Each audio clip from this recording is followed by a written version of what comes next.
प्रणाम दोस्तों, मेरा आलिया न्यूज़ में आप सभी का स्वागत है। भाई लोग फिर आ गया भूचाल गाना अवधेश प्रेमी के हेमा इंटरटेनमेंट पर रिलीज भइल बा।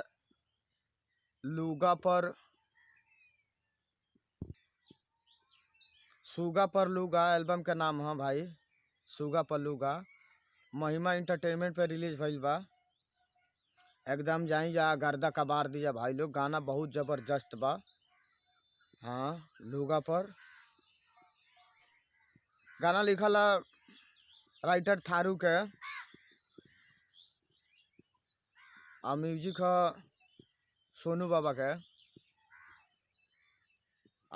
गईले बाड़े अवधेश भाई। बहुत सुपर हिट वीडियो बा भाई लोग। तो जे जी भी भाई हमार नइखे देखले जाई जा महिमा इंटरटेनमेंट पे। गाना ई आइल बा एकदम जबरदस्त भाई लोग। धुआं उड़ा के सुनी जा, रील्स बनाई जा। एकदम भोजपुरी हमनी के एकदम एकता हो गई बा भाई लोग। कोई दिक्कत नहीं है अब, एकदम धुआं उड़ा देना है।